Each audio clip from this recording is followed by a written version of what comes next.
Bismillah, alhamdulillah, salatu wassalamu ala rasulillah Sayyidina Muhammad ibn Abdullah wa alihi wa sahbihi wa mawala amma ba'du.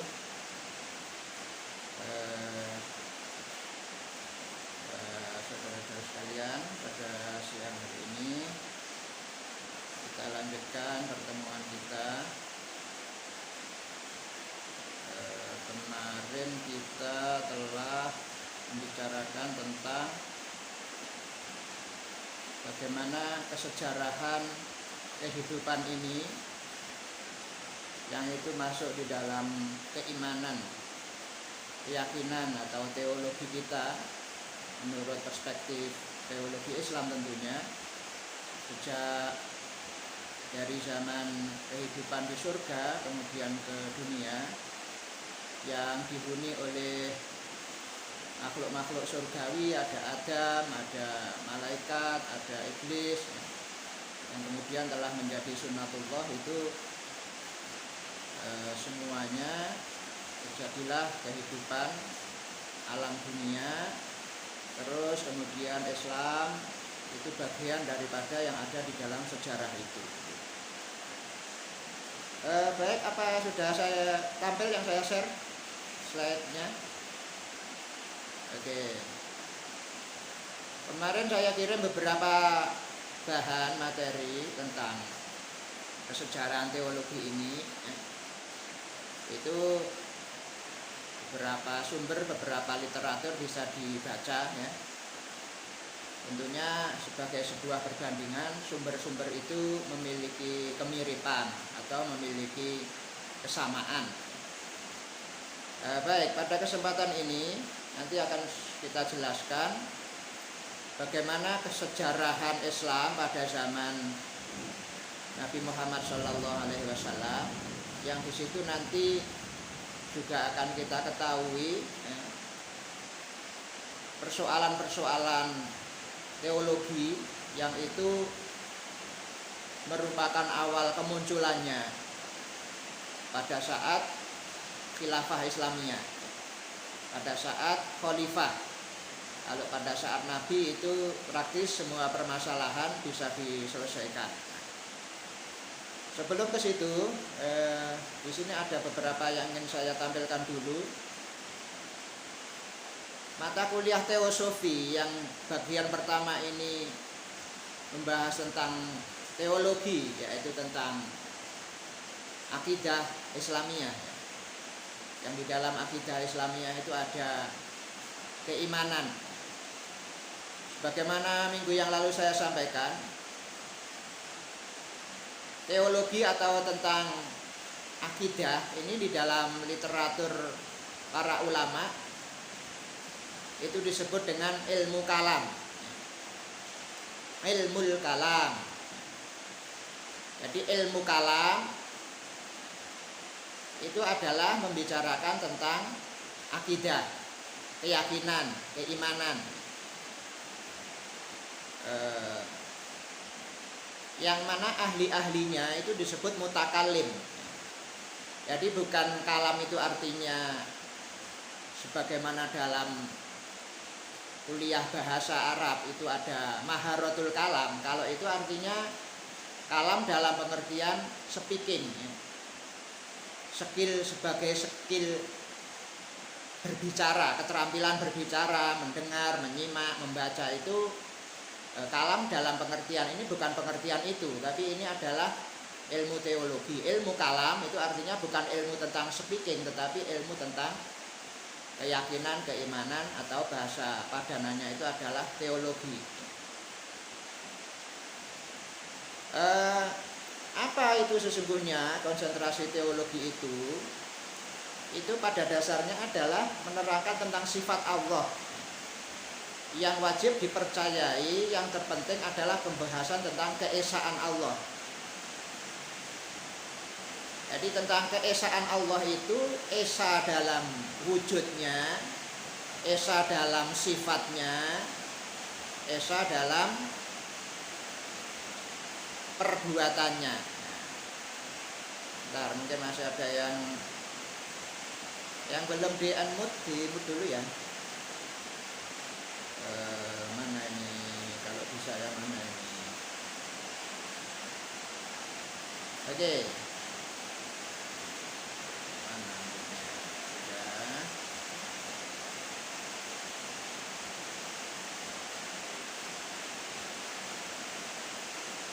Sudah ya, ada saya. Move all.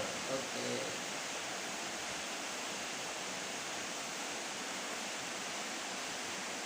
Baik, jadi teologi itu bicara tentang keesaan Allah. Esa itu ada 3 rinciannya. Qul huwallahu ahad itu, Allah Maha Esa itu. Itu esa itu pengertiannya esa dalam ahad dalam wujudnya, ahad dalam sifatnya, dan ahad dalam tindakannya. Esa atau ahad, esa dalam wujud, ya Allah itu tidak ada duanya. Jadi la syarikalah, tidak ada yang menyamai, tidak ada sekutu. Yang madani saja tidak ada, apalagi yang sama. Nah itu esa di dalam wujudnya. Wujudnya tidak ada yang nyamai saja nggak ada, apalagi yang serupa saja nggak ada, apalagi yang menyamai, begitu ya. Nah itu nanti ahad dalam wujudnya. Dalam sifatnya dan tindakannya itu ini adalah sama sekali juga pengertiannya Allah itu tidak ada yang menyamai, menyerupai. Tindakannya adalah tidak ada yang mengintervensi. Allah maha bebas dengan segala tindakan-tindakannya, dengan sifat-sifat keadilannya, tentang sifat-sifat kasih sayangnya. Itu sama sekali Allah tidak ada tekanan-tekanan dari kewajiban bahwa makhluk harus menuntut begini begitu, tidak ada. Jadi itu sifat dan af'al. Nah itu nanti akan kemudian bisa dijadikan dasar tentang bagaimana teologi tentang keesaan Allah itu, juga dari sisi Allah memiliki sifat wujud yang esa, sifatnya yang juga esa, yang af'alnya juga esa. Jadi keesaan itu dalam wujud, sifat, dan af'al gitu. Nah, ilmu ini juga disebut dengan ilmu usuluddin. Ilmu kalam juga disebut dengan usuluddin, yaitu pokok-pokok agama, dasar-dasar agama. Apa dasar-dasar agama itu? Ya akidah. Usul itu artinya prinsip, dasar, keyakinan, ya. Usul itu. Aslun itu asal, jamaknya usul. Pokok-pokok, prinsip-prinsip dasar. Apa prinsip dasar atau pokok dasar beragama itu? Keyakinan, teologi atau akidah atau ilmu kalam ini tadi. Jadi usuluddin ini adalah istilah lain sebagaimana di dalam bidang ilmu kalam. Orang yang ahli membicarakan ilmu usuluddin ini disebut usuli. Usuliyun, ya, jamaknya itu. Kalau tadi yang ahli dalam bidang, kalau menggunakan istilah ilmu kalam itu nama ahlinya mutakallim, mutakallimin, mutakallimun, ya. Itu pakarnya yang bicara sebagai tokohnya, ya. Sebagaimana kalau bidang tafsir itu nama tokohnya mufassir. Kalau bidang hadis, ahli hadis muhaddis, ya.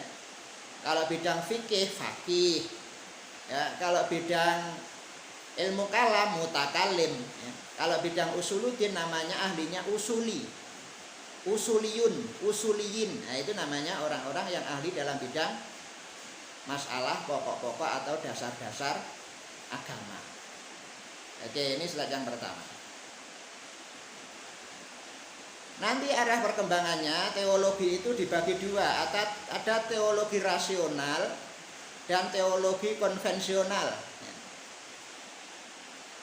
Teologi rasional ini menjelaskan tentang pendekatan-pendekatan tentang akidah tadi itu, pendekatan tentang usuluddin tadi itu didekati dengan akal. Nah, jadi ini apa? Dogma yang jelas dan tegas yang disebut dalam Quran dan hadis misalnya tidak diinterpretasikan kepada arti lain selain kepada arti harfiah. Nah, jadi memaknai Quran hadis itu tidak harfiah tetapi maknawiyah.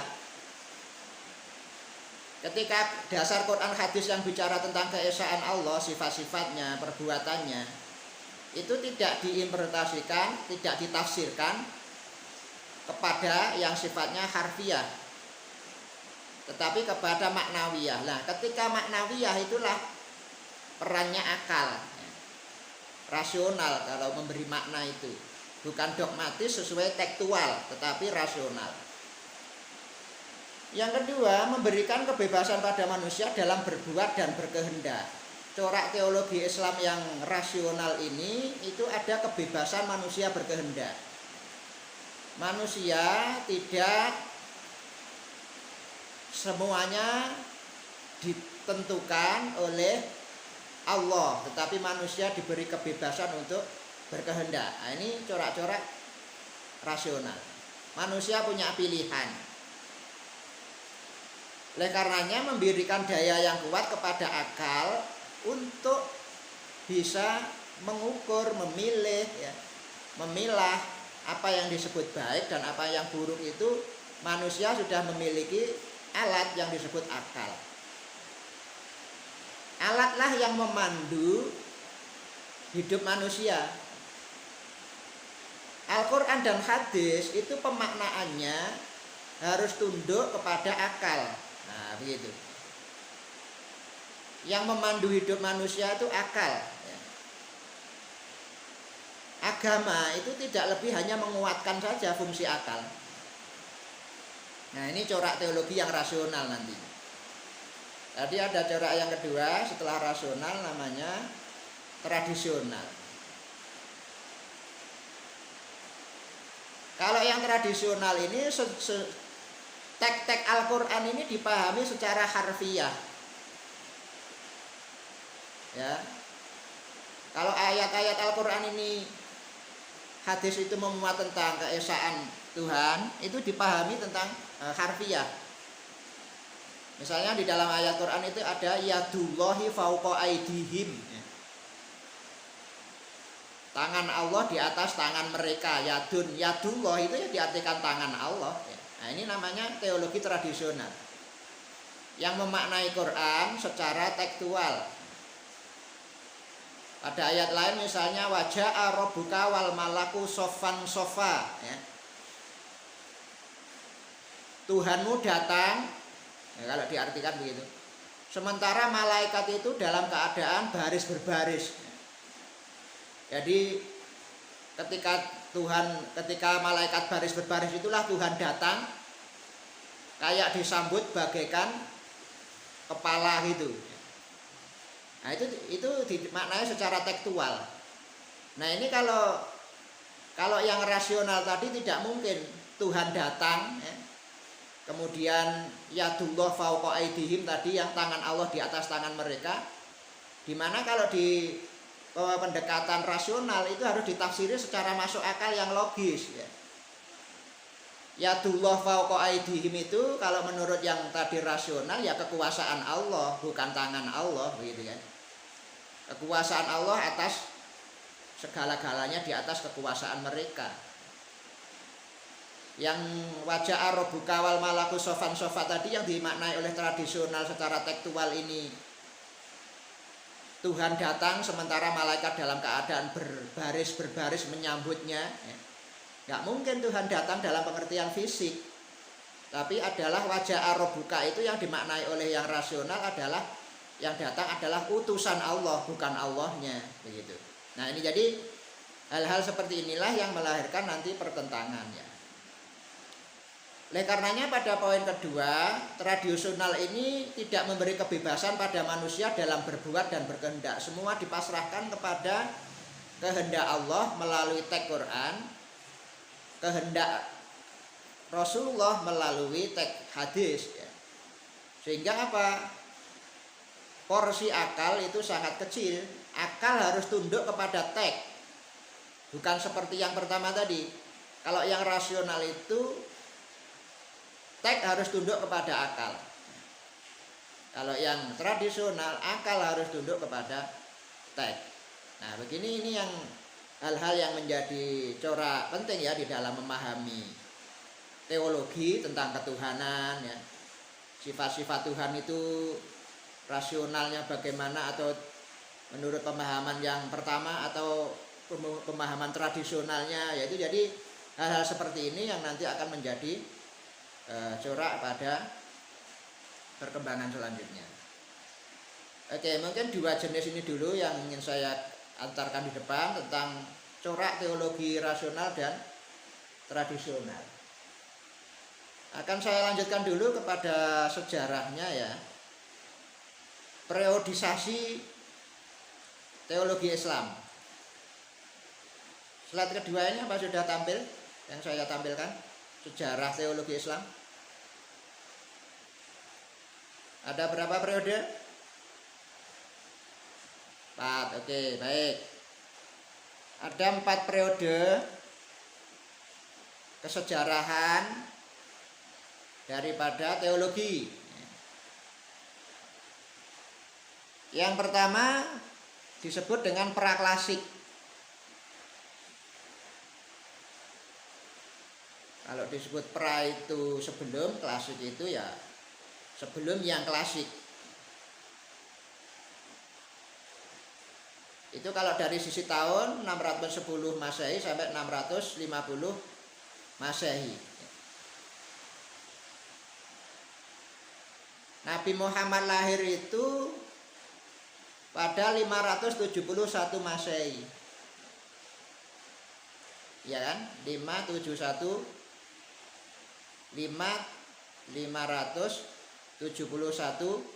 Masehi.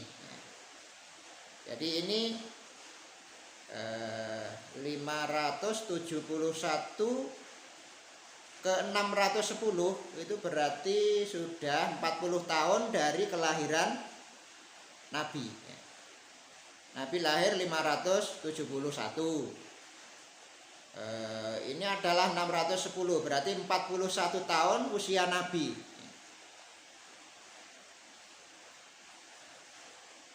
Itu berarti sama dengan usia 41 tahun Nabi itu adalah periode diangkatnya Nabi menjadi Rasul, usia 40 tahun. Usia 40 tahun Nabi itu diperintah menyeru umatnya dengan tegas, dengan terang-terangan. Ini periode pertama.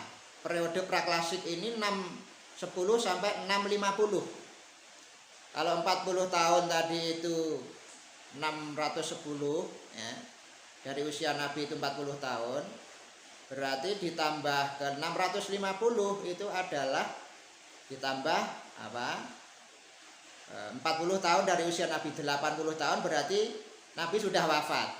Kalau sampai 680 itu berarti Nabi sudah wafat karena usia Nabi 63 tahun. Berarti ini sudah sebagian 650 tahun ini pengertiannya sudah dihuni oleh sahabat. Ya. Jadi sudah dihuni oleh sahabat. Nabi wafat itu berarti 610 ditambah kira-kira, kalau ini adalah 40 tahun usia Nabi, itu berarti ditambah 32 tahun ya. Dari 10 ini tambah 32, berarti 642 sekitar itu. Masih ada 8 tahunan yang itu dihuni oleh sahabat. Berarti itu adalah sahabat yang pertama nantinya. Jadi 610 sampai 650 itu praklasik ini itu adalah periodenya Nabi sama sahabat yang pertama. Ada pada periode praklasik. Ya. Isinya dua kepemimpinan itu. Di situ ada Nabi, di situ ada sahabat Abu Bakar. Kemudian 650 sampai 1250 Masehi ini periode yang sangat panjang. Di sini berarti ada 3 sahabat ya. Abu Bakar itu masuk periode yang pertama sama Nabi Muhammad. Kemudian pada periode klasik ini dihuni oleh 3 sahabat selanjutnya, Umar, Utsman, Ali.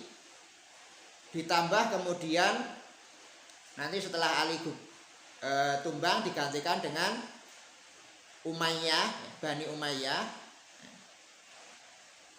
yang nanti khilafahnya namanya khilafah Umayyah ya, atau Bani Umayyah itu, yang itu kekuasaannya sampai 90 tahun, beberapa khalifah yang banyak itu pada Bani Umayyah.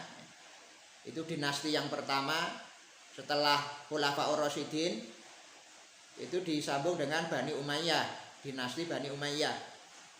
Setelah nanti dia berkuasa 90 tahun dilanjutkan dengan Bani Abbasiyah. Ini Bani Abbasiyah ini berkuasa sampai 1250 tahun Masehi. Ini akhir ini. Dia berkuasa, Bani Abbasiyah itu 7 abad setengah, 750 tahun lamanya. Dengan jumlah khalifahnya yang puluhan, banyak sekali itu selama 7 abad setengah itu. Jadi ini pada periode klasik kedua diisi oleh 3 khalifah pertama, setelah itu yang kedua adalah Bani Umayyah, yang ketiga adalah Bani Abbasiyah. Periode selanjutnya namanya pertengahan, jadi 1250 sampai 1800 Masehi. Ini masuk dalam periode pertengahan sejarah Islam ya. Siapa yang menghuni pada kekuasaan Islam di sini? 1250 sampai 1800 ini tadi Bani Abbasiyah hancur ya, dikalahkan oleh pasukan perang salib yang berkali-kali ya, pasukan Mongol, pasukan Tartar yang berkolaborasi dengan orang-orang salib ya. Ini kemudian kekuasaan Islam hancur, Bani Abbasiyah yang tadi mercusuar 7 abad setengah hancur ya.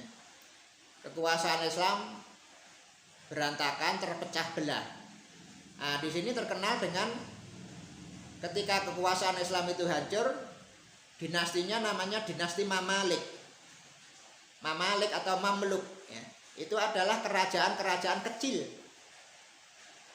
Islam karena pecah belah, kemudian jadilah kerajaan-kerajaan kecil, Mamalik, Mamluk ya. Mamalik itu artinya kerajaan-kerajaan kecil yang tadi sudah pecah dari kekuasaan Abbasiyah karena akibat yang diserang oleh pasukan salib, sehingga Islam kekuasaannya Bani Abbasiyah hancur berkeping-keping. Nah, pada periode terakhir ini namanya modern, 1800. Ini adalah alam sampai sekarang, itu alam kebangkitan Islam setelah tadi hancur pada periode pertengahan. Yang tadi Mamalik, kerajaan kecil-kecil. Kemudian ini ada upaya-upaya negara-negara Islam di Asia antero dunia itu berupaya untuk bagaimana bangkit. Setelah itu jatuh mulai 1250, kehancurannya sampai 1800, ini baru ada kesadaran pada 1800 ini untuk bagaimana bangkit dan bersatu kembali. Nah, inilah yang disebut dengan kebangkitan alam Islam ya. Orang berpikir kenapa non muslim maju kok Islam terus terpuruk. Nah, ini maka nanti pada kurun ini terjadilah kebangkitan-kebangkitan motor-motor penggerak bagaimana agar Islam bangkit. Itu dihuni dengan pembaharu-pembaharu muslim di seluruh jazirah dunia Islam ya. Ada pembaharu-pembaharu yang Anda bisa baca, itu pergerakannya adalah 1800 sekian di Afghanistan ya. Ada Jamaluddin Al-Afghani, di benua lain ada Muhammad Abduh ya. Pemikir-pemikir Islam pembaharu itu ada Al-Maududi ya. Ada Abdul Wahab ya, yang di Mekah yang di Saudi ya. Kalau di Indonesia nanti diinspirasi oleh kebangkitan Islam seperti organisasi NU, Muhammadiyah, meskipun di Indonesia nanti konteksnya agak belakangan karena NU Muhammadiyah itu baru abad 19 ya. Jadi kebangkitan Islam itu lebih dulu di dunia Jazirah Timur Tengah daripada di Nusantara. Nah, begitu sekilas periodisasi ini, Anda nanti bisa baca juga pada fase-fase atau rincian-rincian ya di dalam perkembangan ini. Paling enggak saya ingin memberikan penjelasan yang kita diskusikan saat ini tentang periode yang pertama dulu. Periodisasi tadi di situ ada Nabi Muhammad sama Abu Bakar ya. Sama Abu Bakar. Baik,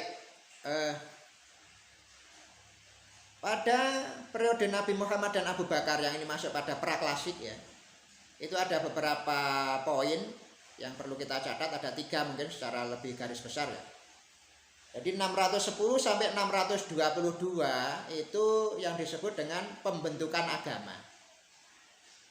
610 itu tadi saya buat penjelasan lain, itu berarti Nabi usia 41 tahun. Artinya apa? Dia sudah diberikan tugas untuk menyeru Islam secara terang-terangan. Jadi dalam periode dakwah Nabi itu ada dakwah sirron, ada dakwah jahron. Sebelum periode usia 40 tahun diangkat sebagai Rasul, itu ya Nabi tidak berkewajiban mendakwahkan Islam. Itu masih salah satu proses bagaimana pendewasaan Nabi untuk disiapkan menjadi seorang Nabi dan Rasul. 40 tahun, separuh lebih dari usianya, itu proses persiapan. Bahasa lainnya mungkin kaderisasi, bagaimana Nabi ini nanti akan siap dilantik menjadi Nabi dan Rasul. Itu perlu 40 tahun dari kelahirannya. Ditempa dalam berbagai masalah-masalah yang itu bisa menyebabkan karakter pribadinya unggul. Mulai kemudian lahir sudah dalam keadaan yatim, itu sudah tempaan kemandirian yang luar biasa ya. Begitu orang lahir tidak punya ayah, Abdullah sudah meninggal dalam kandungan, kalau tidak salah usia 6 bulan kandungan sudah ditinggal, sehingga lahir itu sudah dalam keadaan yatim. Dan itu merupakan penempaan tentang apa yang disebut kalau orang itu yatim ya, perlu kemandirian, kerja keras untuk bisa hidup dengan keluarganya. Nah, itu saya kira penempaan diri yang luar biasa. Kondisi yatim dengan tidak yatim ini akan berpengaruh terhadap psikologi siapapun. Kalau orang yang hidup dalam keadaan lengkap, orang tuanya begitu lahir, pengasuhannya akan apa? Akan ada nilai-nilai perhatian, kemanjaan, tercukupi dan seterusnya. Tapi begitu Nabi lahir yatim, nah ini proses persiapan tempaan fisik agar dengan posisi yatim itu kemandiriannya akan muncul, kesungguhannya, nilai juangnya untuk bisa hidup dan mandiri itu ada di dalam kondisi yang seperti itu, dan itu sudah dimulai dari sejak dia bayi. Belum lagi nanti beberapa tahun berikutnya ya, ibunya juga meninggal. Itu usia berapa ditinggal ibunya? 4 atau 6 tahun ya. 6 tahun itu. 6 tahun itu masih TK ya. Harus ditinggal ibunya, yatim piatu. Nah inilah tempaan kemandirian. Kemudian nanti dia berpindah-pindah diasuh oleh keluarga dekatnya. Kakeknya Abdul Muthalib, pamannya Abu Thalib ya. Itu yang menjadi bemper untuk mengasuh. Kemudian dia juga harus melalui masa-masa menggembala kambing karena hidupnya numpang pada keluarga-keluarganya, sehingga dia harus bisa bekerja membantu. menggembala kambing. Karena masyarakat Arab itu kehidupannya ya padang pasir ya. Kemudian ekonominya yang banyak ya penggembala, piara, ternak. Bukan masyarakat agraria yang bisa bertani bercocok tanam. Nah, ini masyarakat Arab, Jazirah Arab secara umum itu gersang dan tandus. Kemungkinan yang paling dominan dalam memutar ekonomi itu perdagangan sama pelihara hewan. Termasuk Nabi itu terkenal di dalam sejarah harus menggembala kambing. Harus juga kedewasaannya ditempa dengan harus berdagang. Itu pun menjadi pegawai dari saudagar kaya yang namanya Khadijah, yang nanti akan pada perjalanan sejarahnya akan menjadi istrinya. Jadi itulah tempaan-tempaan hidup, persiapan-persiapan yang menjadi modal pendewasaan untuk menjadi nabi dan rasul. Selama itu 40 tahun, proses itu ada pada persiapan pribadi seperti itu. Islam belum menjadi suatu kewajiban bagi Nabi Muhammad untuk menyeru dan berdakwah kepada masyarakat. Ya. Baru nanti pada usia 40 tahun itulah diberi SK, surat pengangkatan, harus berdakwah secara jahar terang-terangan kepada masyarakat. Dalam ayat Al-Quran itu yang dipakai ya surat Mudassir misalnya. Ya ayyuhal mudassir kum fa'anzir. Wahai orang yang berselimut, kum fa'anzir, berdiri dan berikan kabar, berita kepada masyarakatmu untuk mendakwahkan Islam. Fa'anzir, lakukan ingzar. Ingzar itu peringatan dalam berdakwah. Pada ayat yang lain juga wa'anzir ashiratakal aqrabin. Dakwah itu dimulai dari orang-orang yang terdekat, ashirah al-aqrabin, jadi orang-orang yang hidup dalam lingkunganmu. Nah, makanya dakwahnya diupayakan pada keluarga-keluarga dekat. Jadi dari yang dekat nanti ke masyarakat begitu. Itu sudah merupakan perintah SK dakwah secara terbuka. Jadi yang pada periode ini 610 itu berarti awal Nabi mendapatkan tugas berdakwah usia 40 tahun. Dan itu disebut nanti dalam sejarah ada periode Mekah. Yang mana periode Mekah ini terjadi pada waktu kira-kira 10 tahun atau 11 tahun ya. 610 ini sampai 621 kalau 11 tahun ya, karena nanti di Madinah itu ya kira-kira 12 tahun ya. Sehingga dari usia Nabi 40 tahun diangkat sebagai Rasul, itu periode dakwah terang-terangan itu sampai usia 63 beliau wafat, itu hanya 23 tahun saja, yang dibagi dua, yang di Mekahnya itu 11 tahun, di Madinah nanti 12 tahun. Ini jadi dibagi pada dua fase. Apa yang terjadi pada fase Mekah? Itu ternyata kan seakan-akan dakwah Islam yang dilancarkan Nabi secara terang-terangan itu sama sekali tidak mendapatkan respon dukungan dari masyarakat luas, karena hanya mampu mengislamkan beberapa orang saja, baik itu dari keluarga dekat maupun dari masyarakat umum ya. Ada yang disebut dengan as-sabiqunal awwalun, orang-orang yang pertama masuk Islam. Nah, itu di situ ada 10 orang yang pertama itu yang masuk dalam as-sabiqunal awwalun ya.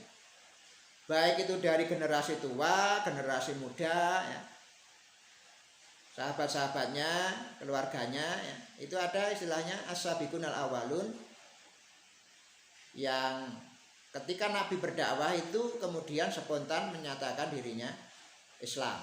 Nah, coba nanti dicari siapa 10 orang yang termasuk generasi awal masuk Islam ya.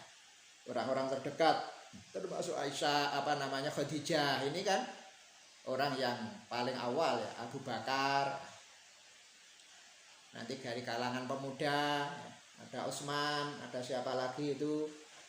Nah, itu orang-orang yang generasi awal ya. Dan itu hanya sebagian kecil sekali kalau kita lihat masyarakat Mekah ya, masyarakat Quraisy itu sangat banyak, maka yang mau beriman hanya sedikit. Itu dilakukan selama 10 tahun periode Mekah, 11 tahun. Pertambahan masyarakat Islamnya tidak banyak, justru malah ancamannya meningkat kepada Nabi dan para sahabat, yang itu mengancam jiwa dan keselamatannya, sehingga nanti harus memutuskan untuk hijrah, untuk penyelamatan diri. Karena apa? Saking tidak seimbangnya antara dakwah yang dilakukan dengan tingkat ancaman pembunuhan dari kafir Quraisy terhadap pribadi Nabi. Nah itu, jadi pada fase itu sebelum berada atau sebelum pindah ke Madinah ya, itu apa yang bisa dicatat, seluruh komando tentang apa yang namanya Islam itu ada pada Nabi. Apa yang diajarkan oleh Nabi kepada umat itu masih hanya mengenalkan Allah, belum ada perintah-perintah yang lain.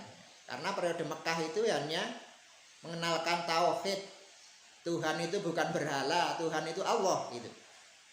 Belum ada syariat-syariat lain ya. Puasa, zakat, haji itu corak-corak ajaran syariat itu, perintah itu adalah ketika di Madinah ya.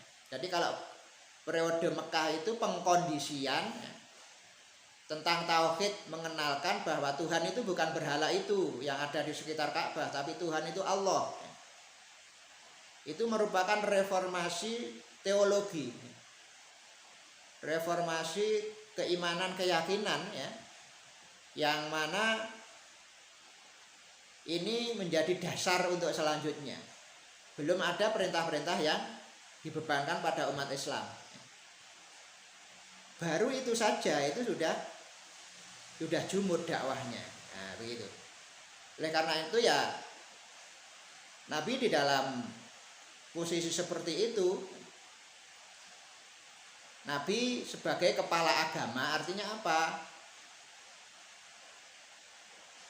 Belum ada pemerintahan Islam. Islam belum terbentuk. Bagaimana terbentuk? Masyarakatnya masih sedikit tadi jumlahnya. Belum mampu mewujudkan kekuasaan, baru menjadikan simbol Nabi sebagai seorang Rasul yang harus diakui oleh masyarakat. Sebagai kepala agama itulah Rasul ya. Dan nanti ketika hijrah di Madinah itu Nabi mampu membentuk pemerintahan Islam, sehingga fungsi Nabi selain Nabi dan Rasul, kepala agama juga kepala pemerintahan. Kapan itu menjadi kepala pemerintahan? Ketika di Madinah, setelah berhasil membentuk masyarakat Madinah yang beriman, sehingga mendirikan pemerintahan Islam di Madinah, begitu. Nah, peristiwa hijrah inilah sebenarnya penyelamat daripada tekanan-tekanan ancaman kafir Quraisy terhadap fisik Nabi. Yang itu dikisahkan sangat dramatis, bagaimana Nabi harus hijrah, harus berbagi strategi dengan sahabat yang lain ya. Ada yang berangkat duluan, ada yang nanti menyusul ya. Bagaimana kemudian sahabat Ali menjadi penolong, harus menggantikan posisi tidurnya Nabi ya. Sementara Abu Bakar nanti menemani ketika harus keluar dari rumah menuju Madinah, sebelum sampai Madinah mengamankan diri di bukit atau di gua Sur ya. Itu strategi-strategi yang sangat kolaboratif, yang sangat menunjukkan kerjasama antara berbagai sahabat, dan sudah terjadi militansi. Ali siap mati untuk menggantikan di tempat tidur Nabi, itu tidak sederhana keberaniannya. Abu Bakar harus menemani, seorang diri harus menemani Nabi. Nah, tetapi begitu ancaman sangat dahsyat, sangat besar, Nabi itu memiliki kemukjizatan itu yang tidak dimiliki oleh orang-orang lain. Jadi Allah yang akan mengatur keselamatannya. Kemukjizatan itu ya sebagaimana dalam surat Yasin yang ada summum bukmun umyum fahum la yarsyi'un ya. Itu mukjizat namanya. Bagaimana Nabi keluar rumah sementara penjagaan kafir Quraisy yang siap membunuh di luar rumahnya sudah membuat barikade untuk menangkap, tapi karena kemukjizatan itu semua terlelap dengan mukjizat Nabi ya, mereka dikalahkan dengan kekuatan Allah ya. Semuanya terlelap, terselinap ya. Lalu Nabi keluar dengan selamat untuk sementara menuju Gua Sur ya, ditemani Abu Bakar yang di situ ada ayat innallaha la tahzan innallaha ma'ana ya. Ketika di Gua Sur itu Nabi sangat lelah sehingga Nabi dikisahkan tidur di pangkuan Abu Bakar, kemudian tiba-tiba ada ular yang akan menggigit Nabi ya. Sementara Abu Bakar mengamankan Nabi agar tidak tergigit. Abu Bakarlah yang dipatok ular itu dan menangis, tiba-tiba menetes pada Nabi yang ada di pangkuannya, dan Nabi tahu kenapa kok tiba-tiba menangis. Nah, itu perjuangan kesetiaan. Nah, kemudian nanti selanjutnya lolos sampai pergi ke Madinah. Nah, itu fase-fase Mekah ya, yang disebut dengan fase pembentukan agama. Pembentukan agama tadi adalah mengenalkan agama. Ada Islam sebagai agama, ada Allah sebagai Tuhan ya. Itu adalah yang disebut pembentukan agama, pengenalan agama. Dikenalkan dan dibentuk, tetapi hasilnya belum memuaskan karena baru mendapatkan beberapa orang ya. Tadi ada as-sabiqunal awwalun, setelah itu diikuti beberapa orang lainnya yang mau beriman. Dan itu belum cukup kuat untuk membentuk sebuah negara Islam, sehingga tekanan dari kafir Quraisy justru meningkat ya. Itu yang menyebabkan Nabi harus hijrah ke Madinah untuk penyelamatan diri. Tetapi untungnya di Madinah itu justru malah menjadi kuat ya. Ini yang kita hubungkan dengan cerita yang lalu, karena ada masyarakat warisan agama sebelumnya Yahudi Nasrani yang sebagian telah sampai kepadanya informasi tentang akan adanya Nabi penyempurna akhir zaman, nanti lahir di Mekah, hijrah ke Madinah. Orang-orang Yahudi Nasrani yang sudah memiliki informasi dalam kitab sucinya itu, sebagian ada yang setia menunggu di Madinah. Ini nanti ketika Nabi hijrah ke Madinah, itulah yang menjadi modal dasar pengembangan masyarakat Islam, membentuk masyarakat Islam, karena sudah ada kelompok-kelompok agama sebelumnya yang sudah menanti dan siap dibaiat untuk masuk Islam. Itu yang disebut dengan nanti ada kaum muhajirin dan ansor. Jadi ansor itu siapa yang menolong Nabi itu ya? Orang-orang yang setia pada ajaran agama sebelumnya, yang iman akan adanya Nabi Muhammad. Itu nanti yang menolong. Karena Islam juga belum dikenal di masyarakat Madinah, Nabi baru tiba di situ. Nggak ada yang kenal Muhammad, nggak ada yang kenal Islam. Yang kenal informasi Muhammad itu pun dari agama-agama Yahudi Nasrani, dan itu pun sebagian kecil dari yang mereka ketahui dan mau beriman begitu. Jadi itulah yang disebut ansor, sahabat penolong. Kenapa penolong? Karena mereka sudah punya keimanan sebelumnya akan ada Nabi Muhammad yang hijrah ke Madinah. Ya, itulah nanti yang menjadi modal dasar untuk membentuk masyarakat Islam. Jadi di Madinah Islam didakwahkan dengan cepat karena sudah ada kaum Ansor, dan masyarakat Madinah sangat terbuka untuk bisa menerima dakwah Nabi Muhammad ini.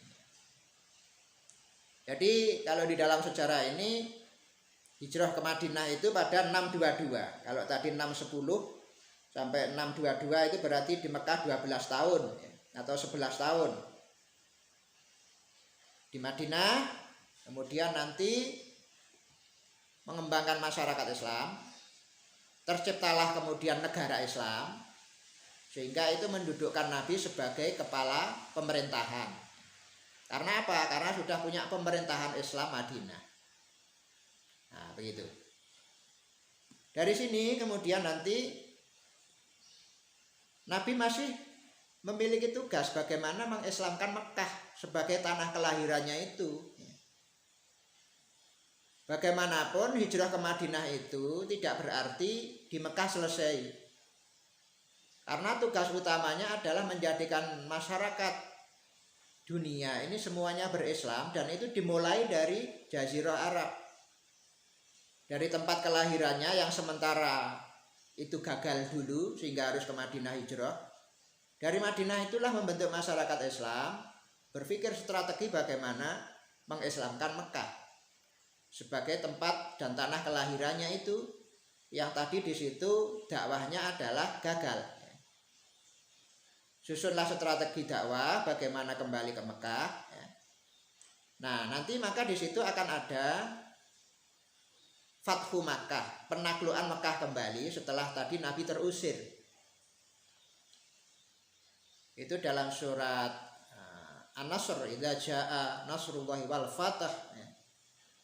Jadi ketika pertolongan Tuhan itu datang dan terjadilah di situ Fathu Makkah, penaklukan kota Mekah setelah tadi ditinggal, Nabi diusir ke Madinah, itu akhirnya Islam terjadi, atau Islam berhasil dibawa ke Mekah melalui penaklukan Mekah. Nah, tentunya di situ tidak sederhana bagaimana Nabi bisa kembali dengan pasukan-pasukannya, ya, yang mana kaum Quraisy di Mekah juga sangat kuat, bahkan juga banyak juga yang sampai mengejar ke Madinah, ya. Sampai mengejar ke Madinah. Tetapi pada perjalanan selanjutnya nanti Nabi lah yang kemudian harus kembali ke Mekah untuk menaklukkan Mekah. Ini berarti pada poin C, fase pra-ekspansi 632 sampai 650. Ini ya masih tadi saya sebut ada masa Nabi, ya, sebelum Nabi wafat itu di Madinah 12 tahun, ya. Kembali ke Mekah untuk menaklukkan Mekah, ya, terjadilah di situ apa? Awalnya memang tidak bisa diterima kan masuk Mekah itu, meskipun dengan alasan mau haji, ya. Gak boleh juga sama orang Mekah, sehingga harus terjadi apa? Diundur tahun berikutnya, ya. Harus ada perdamaian, ya, bai'atur ridwan, atau apa yang disebut dalam sejarah itu. Kemudian begitu seterusnya, yang pada intinya Nabi nanti mampu menaklukkan Mekah, ya, dengan Fathu Makkah itu. Siapa yang masuk pada rumah Abu Sufyan aman, tidak diperangi. Siapa yang tidak melawan, tidak dilawan. Siapa yang mau menyatakan Islam, diterima. Siapa yang tidak mau menyatakan Islam, juga dalam perlindungan Islam, ya, tidak dibunuh, ya. Selama tidak melawan maka aman. Nah itu, jadi ada kesepakatan ketika penaklukan Mekah itu terjadi secara damai, tidak ada perlawanan. Nah itulah yang disebut Nasrullah itu. Idza jaa Nasrullah, jadi Allah memberikan pertolongan bagaimana Mekah bisa diislamkan dengan baik. Nah, periode Mekah ini yang menjadi titik awal dari keberhasilan Nabi untuk menanamkan Islam di Jazirah Arabia. Jadi pada saat itu pemerintahan Nabi dikendalikan dari Madinah, sehingga dari Madinah itulah pemerintahan Islam meluas ke Mekah. Nanti setelah Mekah Madinah ini bisa ditaklukkan dan dalam wilayah yang namanya wilayah kekuasaan Islam, dari situ nanti Islam bisa dikembangkan ke seluruh Jazirah Arab dan pada tahun-tahun selanjutnya masuk ke benua Amerika, Eropa, kalau ke timur ya ke timur jauh, ke Asia dan seterusnya itu. Jadi modal dasarnya pada saat Nabi itu sudah terbentuk khilafah Islamiyah. Nah, jadi pada periode Mekah dan Madinah itu satu-satunya pemimpin adalah Nabi. Nabi diberikan atribut sebagai Nabi dan Rasul, pemimpin agama dan pemimpin negara. Pemimpin agama dan pemimpin negara itu setelah Islam benar-benar sempurna, bisa menaklukkan Mekah, sehingga ibadah haji bisa dilakukan lagi tanpa ada embargo dari masyarakat kafir Quraisy. Di situ kekuatan Islam sudah wujud dalam bentuk kekuasaan pemerintahan Islam yang dikomandoi oleh Nabi. Permasalahan-permasalahan yang ada di dalam Islam relatif tidak ada masalah, karena pimpinan sentralnya Nabi dan Rasul secara langsung, Nabi Muhammad, dan wahyu juga masih dalam proses turun. Segala permasalahan kalau datang kepada Nabi, Nabi akan berkomunikasi kepada Allah untuk meminta penjelasan dan penyelesaian atas masalah-masalah, sehingga tidak ada kekuatan apapun selain ada dalam komando Nabi. Islam itu nggak ada perpecahan apapun. Masyarakat sudah takluk, masalah-masalah bisa diselesaikan. Makanya uslub di dalam menyelesaikan masalah itu diabadikan dalam Al-Quran. Wayas alunaka itu menunjukkan bahwa asbabun nuzul, basis penyelesaian masalah yang ada pada zaman Nabi itu berbasis pada permasalahan umat, yang kemudian Nabi meminta petunjuk kepada Allah, sehingga itu menjadi latar belakang jawaban turunnya ayat. Misalnya wayas alunaka anir ruh, ketika masyarakat umat Islam ini dibicarakan bahwa orang hidup itu ada esensi jasad, nyawa. Apa itu nyawa, itu ruh itu apa? Masyarakat juga ingin tahu apa itu konsep ruh. Itu pertanyaan dari masyarakat umatnya. Kulir ruhu min amri rabbi. Nah, kemudian Nabi mendapat jawaban dari Allah melalui malaikat Jibril. Kalau tanya ruh, ini jawabannya wayas alunaka anil ahillah, tanya tentang bulan atau hilal, Kul hiya mawaqitul linnas, hilal itu sebagai penanda waktu. Nah, gitu kan. Wayas alunaka anil anfal, apa itu anfal? Harta rampasan perang atau apa? Wayas alunaka anis syahril harami qitalin fi. Jadi uslub-uslub wayas alunaka itu berarti menjadi latar belakang turunnya ayat Al-Quran yang berbasis kepada permasalahan atas jawaban masyarakat yang diajukan pada Nabi.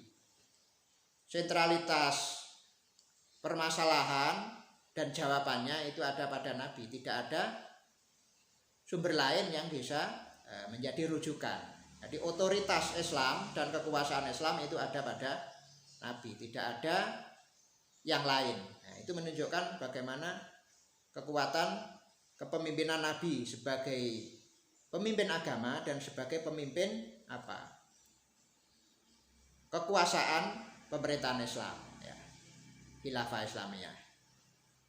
Nah, begitu seterusnya nanti, meskipun juga tidak bisa dihindarkan, karena meskipun Islam sudah masuk menaklukkan tanah kelahiran di Mekah, itu di dalam sejarah Nabi sebagaimana yang lalu saya sampaikan, itu dihiasi tidak kurang dari 60 peperangan, yang dibagi dalam dua kategori ghazwah dan sariyah.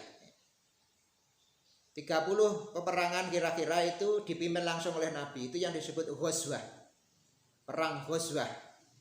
Itu perang yang dipimpin langsung oleh Nabi.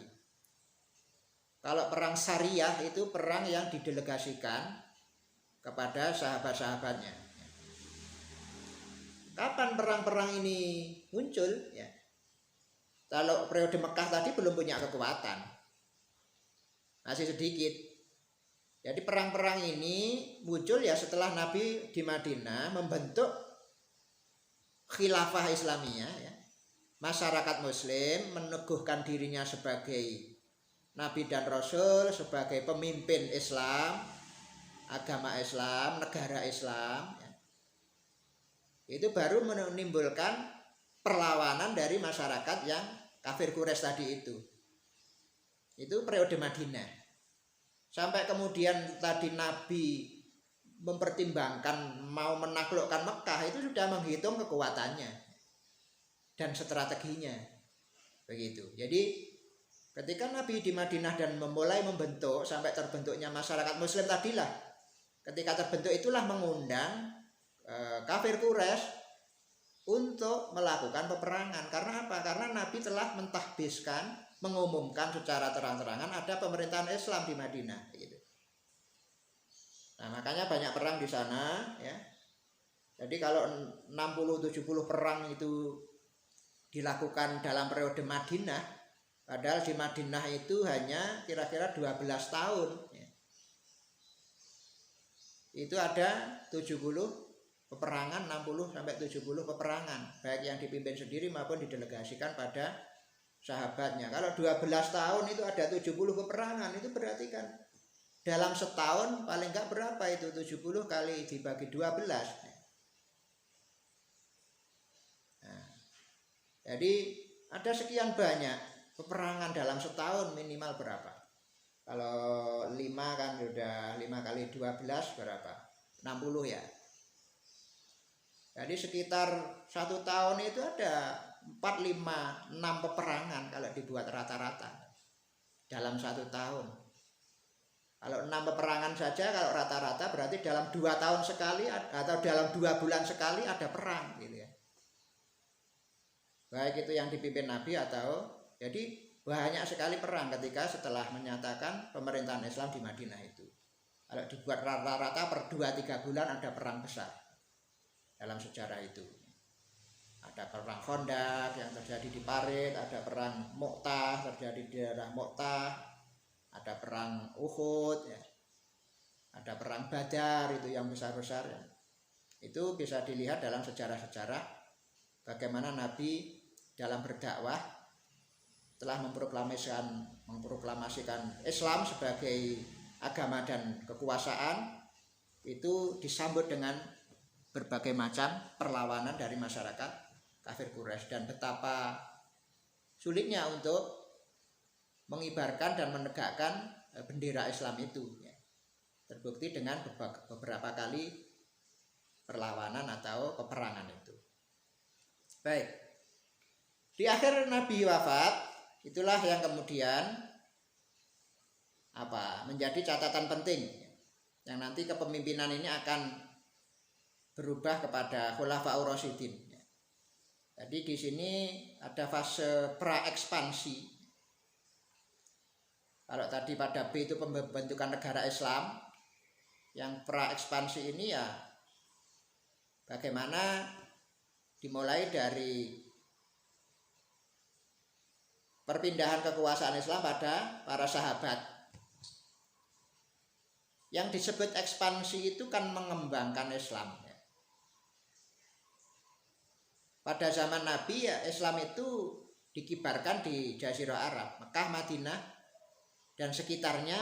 Itu pun ya nanti berdasarkan pendelegasian Nabi ya kepada beberapa sahabat, itu bisa dilihat untuk membawa Islam ke luar Arab ya. Tapi itu belum merupakan satu keberhasilan yang jauh, yang meluas. Seperti sahabat Mu'adz bin Jabal itu diutus untuk ke beberapa tempat di luar ya, membawa Islam ya. Ketika diutus, kalau nanti kamu tidak mendapatkan solusi masalah-masalah umatmu yang ada dalam Quran hadis, apa yang kamu lakukan misalnya. Itu hadis yang terkenal itu tentang ijtihad birra'i itu. Ya kalau saya di sana nanti saya nggak bisa konsultasi pada Nabi dan saya nggak mendapatkan dasar pada Quran dan hadis, saya akan menggunakan ijtihad saya, pikiran saya untuk bisa menyelesaikan masalah-masalah yang ada di umat. Nah, itu jadi hadis ijtihad birra'yi itu salah satu pembuktian bahwa aliran-aliran yang menghormati akal setelah tidak dijumpai teks Quran maupun hadis yang tadi sudah diajarkan Nabi sebagai solusi permasalahan umat itu juga menjadi dasar sumber hukum begitu. Jadi kalau dalam slide yang tadi saya tampilkan sebelumnya antara aliran akal dan aliran yang berbasis pada tekstual ya, itu menang aliran akal itu berkembang setelah yang berbasis pada teks gitu. Tetap saja teks itu didahulukan, tapi kalau teks kemudian tidak menyelesaikan berarti ada fungsi akal untuk bisa menggunakan. Jadi bukan akal dulu kemudian teksnya dijadikan pembenar, bukan, tetapi teks dulu kemudian akal untuk menggali teks. Kalau teksnya tidak bisa menyelesaikan masalah, ya akal kemudian digunakan untuk berijtihad begitu. Nah itu pada zaman Nabi juga sudah ada pendelegasian beberapa sahabat ya yang diutus untuk membawa Islam, mengenalkan pada Jazirah Arab di tempat-tempat yang lain.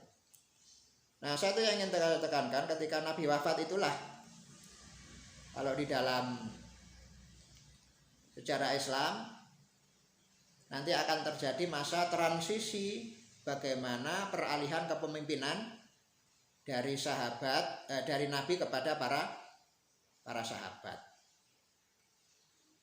Itu yang kemudian kalau dalam slide yang ketiga ya, ini mungkin slide terakhir yang saya tampilkan ini,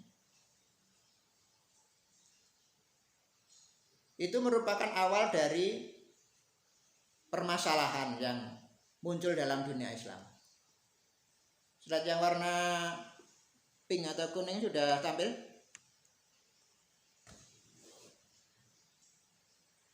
Oke. Ya, ini jadi permasalahan yang muncul dalam sejarah Islam ya, itu bukan masalah teologi tapi permasalahan politik yang nanti beranjak menjadi permasalahan teologi. Apa permasalahan politiknya adalah bagaimana terjadi alih kekuasaan dari Nabi kepada para sahabat. Ini yang disebut masalah politik.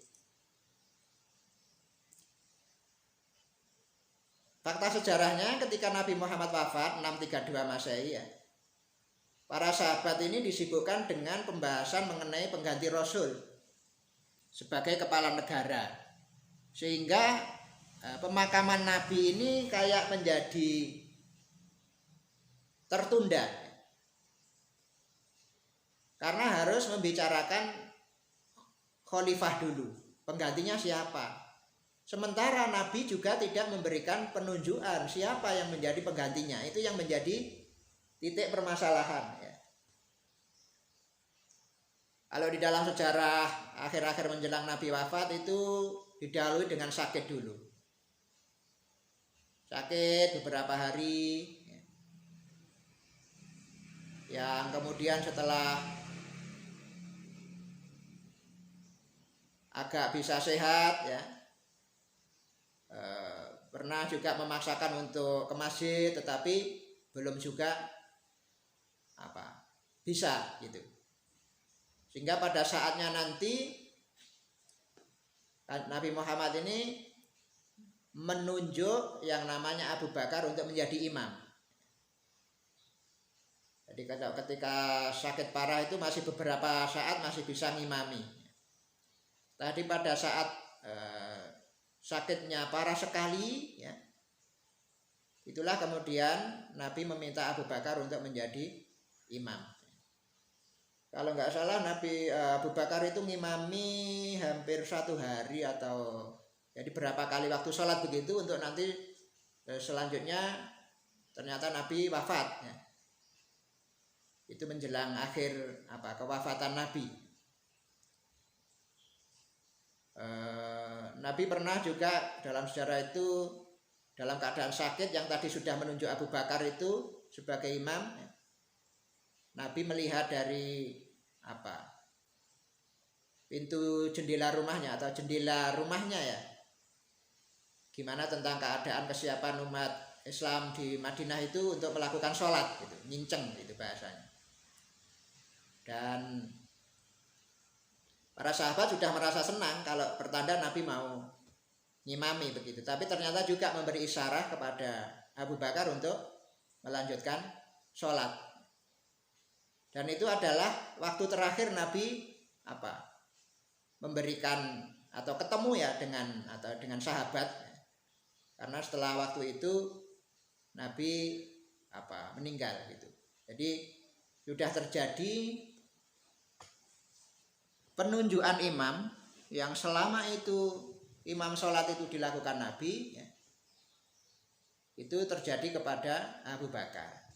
Nah, untuk kemudian nanti Nabi benar-benar wafat, dan masalah inilah yang menjadi penting untuk diselesaikan, siapa yang menggantikan Nabi, sehingga nanti dalam upacara katakanlah pemakaman Nabi itu sudah ada terbentuk pemerintahan Islam, kira-kira begitu maksudnya sahabat itu, sehingga terjadi musyawarah dulu yang besar menentukan khalifah itu daripada kemudian memakamkan Nabi.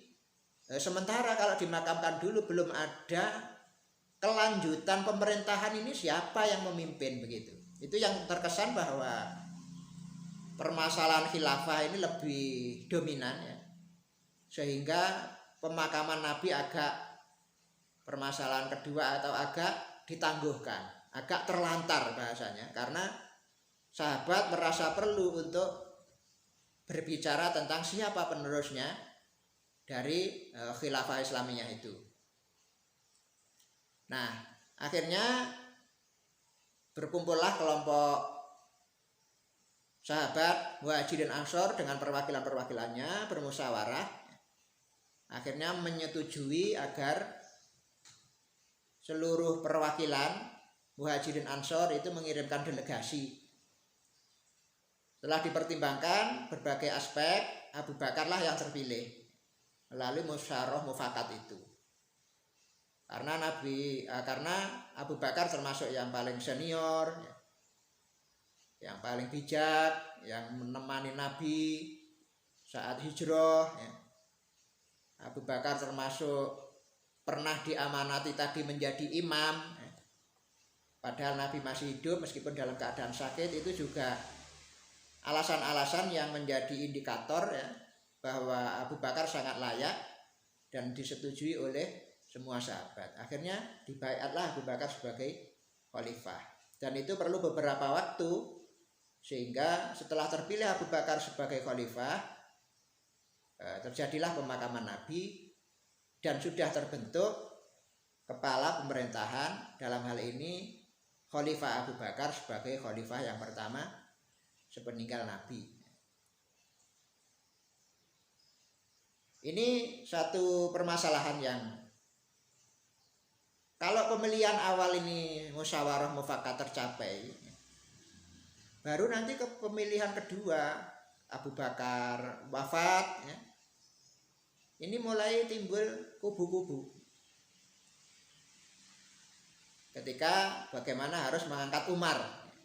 Nah, kalau Umar ini kan kayak ada semacam panitia pemilihan gitu. Kalau Abu Bakar tadi terpilih itu adalah musyawarah mufakat damai ya. Ya apa enake, nggak ada kepanitiaan. Tapi ketika Abu Bakar wafat, suksesi kepada Umar itu kan terjadi kayak ada semacam pansel, panitia seleksi. Ada kepanitiaan, bagaimana teknis pemilihannya dan seterusnya, pemilihan. Nanti kemudian kepada Utsman juga begitu. Kepada Ali ini sudah banyak perpecahan-perpecahan yang dibawa dari masalah politik. Oke.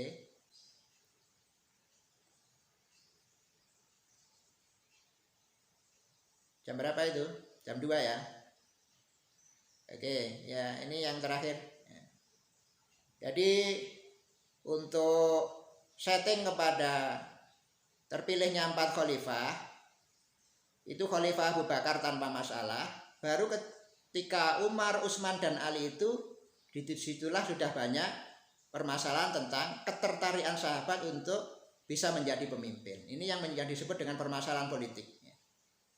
Permasalahan politik. Jadi nanti garis besarnya pada saat Ali meninggal, itulah yang melahirkan kubu-kubu Syiah, Khawarij, Murji'ah. Itu startingnya kelompok-kelompok itu muncul pada saat Ali wafat. Tapi sebelum Ali wafat itu pada saat Utsman dan Umar ini sudah mulai ada bibit-bibit yang namanya perpecahan. Baik, itu mungkin sebagai sebuah kesimpulan akhir. Anda nanti bisa masuk mulai mendiskusikan ya, sesuai dengan pembagian tugas yang lalu. Kalau nggak salah ini sudah harus masuk pada firqah-firqah, kelompok-kelompok yang kita sebut Khawarij, Murji'ah itu seperti apa. Ini bisa ditelusuri akar sejarahnya dari wafatnya Ali itu. Starting pointnya di sana. Cukup ya, saya kira hari ini. Minggu depan kita harap untuk kelompok pertama bisa memulai menyiapkan materinya sebagaimana jadwal semula pada hari apa itu, Senin ya. Dan tolong disiapkan link Zoom-nya sekalian ya. Cukup, ada pertanyaan lain? Oke, silahkan hadap kamera dulu.